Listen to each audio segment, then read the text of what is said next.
नवरात्रि शुरू होने से पहले घर से आज ही हटा दें। ये तीन चीजें माता लक्ष्मी होती हैं, क्रोधित घर में आने लगती हैं, दरिद्रता। तो आइए दोस्तों, जानते हैं आज की इस वीडियो में आखिर वह कौन सी तीन चीज हैं जो हमें नवरात्रि शुरू होने से पहले घर से तुरंत ही हटा देनी चाहिए। नमस्कार, आपका स्वागत है। दोस्तों, अगर आप अपनी लाइफ में कुछ नया सीखना चाहते हैं तो चैनल को सब्सक्राइब जरूर करिएगा। जैसा कि आपको पता ही है कि नवरात्रि के पर्व का इंतजार काफी बेसब्री से पूरे भारत में चल रहा है, क्योंकि इन दिनों में हम माता रानी का स्वागत करते हैं और व्रत रखते हैं। नवरात्रि का महापर्व बहुत ही शुभ और मंगलकारी माना जाता है।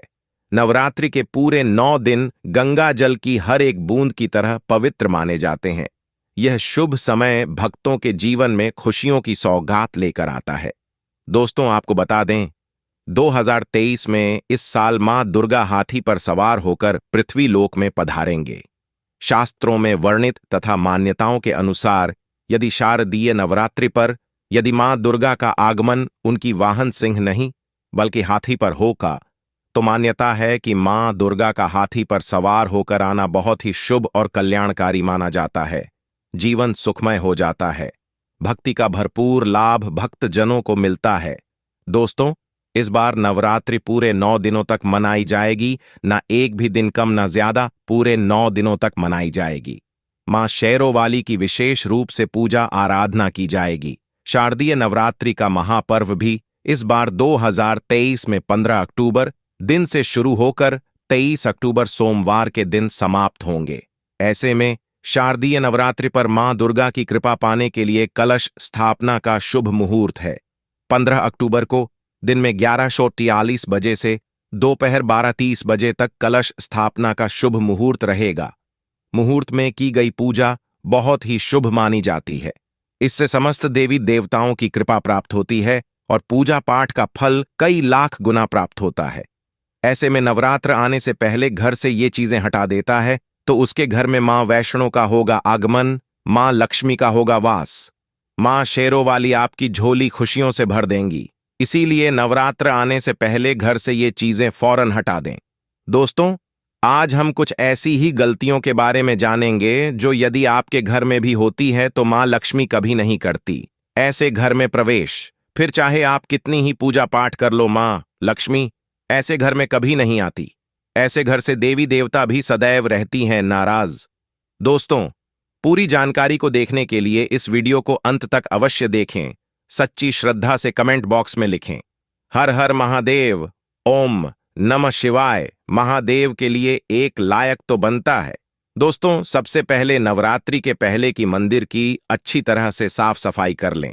मंदिर के अंदर यदि पुरानी मालाएं हैं, टूटी फूटी मूर्तियां हैं, उसके साथ ही खाली माचिस के डिब्बे रखे हुए हैं, तो उन्हें फेंक दें तथा टूटी मूर्ति को किसी नदी में प्रवाहित कर दें। घर में छोटे बच्चों को नवरात्रि का व्रत नहीं रखना चाहिए। इससे उनकी जान को खतरा हो सकता है, क्योंकि इस व्रत में शरीर को अधिक शक्ति की जरूरत होती है। माता शेरा वाली की तस्वीर यदि कांच के फ्रेम की है और वह कांच हल्की सी भी यदि टूटी हुई हो, तो ऐसी कांच को बदलवा लें या ऐसी तस्वीर को जल में विसर्जित कर दें। टूटी मूर्ति की पूजा करने से, टूटी तस्वीर की पूजा करने से आपकी वृद्धा व्रत आदि सब टूट जाता है, आपका व्रत खंडित हो जाता है। दोस्तों, नवरात्रि के 9 दिन बहुत ही पवित्र होते हैं। नवरात्रि के इन 9 दिनों में आचार विचार और घर को साफ सुथरा और पवित्र रखना अति आवश्यक है।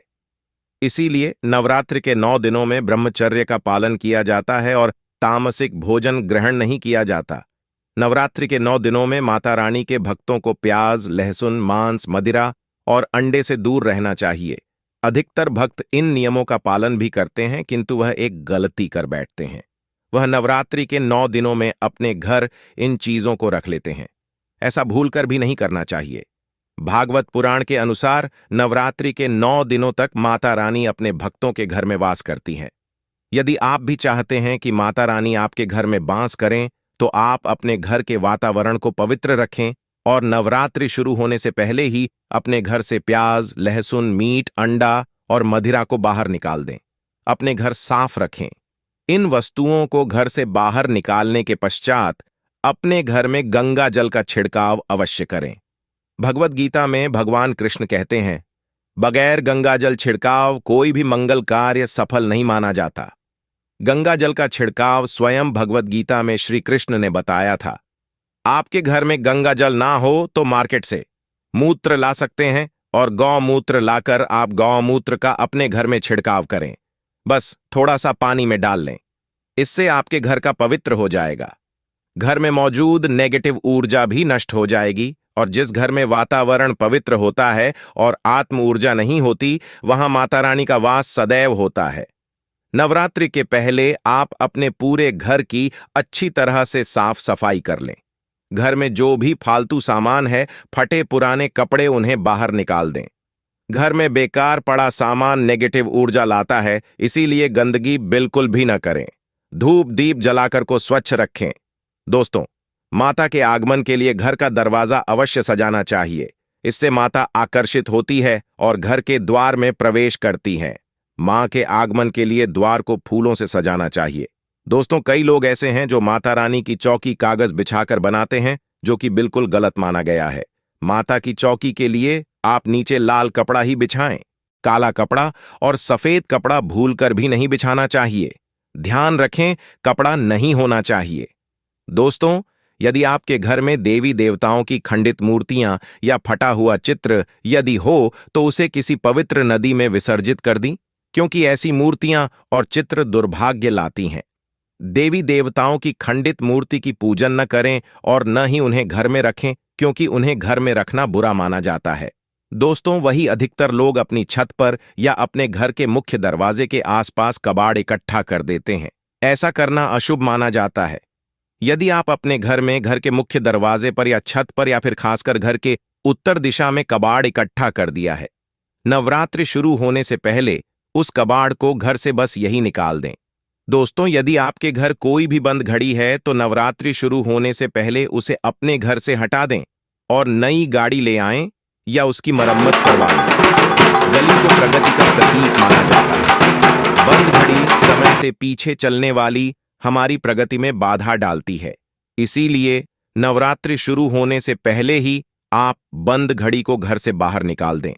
दोस्तों, यदि आपके घर के मंदिर में किसी भी तरह का कोई फालतू सामान रखा है, जैसे कि सड़े गले फूल, अगरबत्ती, धूप बत्ती के डिब्बे या माचिस आदि के डिब्बे, या कोई भी खाली पैकेट मंदिर में ना रखें, या फिर कोई फटी पुरानी धार्मिक पुस्तक या भगवान की कोई भी पुराने कपड़े जो फट गए या मुकुटमाला जो खराब हो गई है, तो उन्हें आप जितना जल्दी हो सके अपने मंदिर से। नवरात्रि से पहले आप अपने मंदिर की और मंदिर के आसपास की साफ सफाई अवश्य ही करें, तभी माता रानी की चौकी स्थापित करें। इसके साथ ही आप अपने धन रखने के स्थान की सफाई भी अवश्य करें, क्योंकि नवरात्रि के दौरान मां लक्ष्मी भी गृह प्रवेश करती है। धन रखने के स्थान पर किसी भी तरह का कोई भी फालतू सामान, टूटा हुआ सामान न रखें। धन रखने के स्थान को मंदिर की तरह ही साफ रखें। नवरात्रि के दौरान माता रानी की पूजा में कौड़ियों को शामिल करें। माता के साथ साथ रोजाना कौड़ी का भी पूजन करें। इसके पश्चात आप कौड़ी को धन रखने के स्थान पर रख दें। ऐसा करने से बरकत सदैव होती है। यदि आपके पास पुराने जूते चप्पल इकट्ठे हो गए हैं, तो नवरात्रि से पहले उन्हें घर से बाहर निकाल दें। पुराने जूते चप्पल की अशुभता के कारण ही घर में नेगेटिव ऊर्जा आती है और घर में अशांति और कलह का माहौल रहता है। नवरात्रि आने से पहले घर से जाला निकालना ना भूलें। यदि जिस घर में जाला है, उस घर में माता रानी कभी वास नहीं करती। साथ ही साथ टूटे फूटे बर्तन यदि घर में पड़े हैं या टूटा हुआ आईना भी यदि घर में हो, तो उसे भी निकाल दें। घर में टूटे फूटे ईंट पत्थर भी नहीं रखना चाहिए, इससे मां लक्ष्मी नाराज हो जाती हैं। अब हम जानते हैं नवरात्रों के दौरान क्या नहीं खाना चाहिए और क्या नहीं पीना चाहिए और कौन सा फल खाने से व्रत संपूर्ण और सफल हो। दोस्तों, हमारे चैनल को सब्सक्राइब अवश्य करें और बेल आइकन को दबाना ना भूलें। तो आइए शुरू करते हैं। दोस्तों, नवरात्रि के दिन सेब अवश्य खाना चाहिए। शास्त्रों में बताया जाता है कि भगवान के भोग में सेब आदि अवश्य अर्पित किया जाता है। यदि आपका व्रत है तो आपको सेब अवश्य खाना चाहिए। केला, पपीता, तरबूज और मीठे अंगूर अवश्य खाना चाहिए। इन फलों से व्रतधारी को शक्ति मिलती है, व्रत संपूर्ण हो जाता है। शास्त्रों में बताया जाता है कि नवरात्रों के दिनों में सीताफल अवश्य खाना। सीताफल खाने से 10 ऐसी बीमारियां हैं जो खत्म हो जाती हैं। माना जाता है कि नवरात्रों के दिनों में सीताफल का घर में प्रवेश होना बड़ा ही शुभ माना गया है। सीताफल खाने से नवरात्रि का व्रत सफल हो जाता है, क्योंकि इसमें माता सीता का आशीर्वाद मिला हुआ होता है। नवरात्रि के दौरान इसे जो भी खाता है उसे दुखों का सामना नहीं करना पड़ता।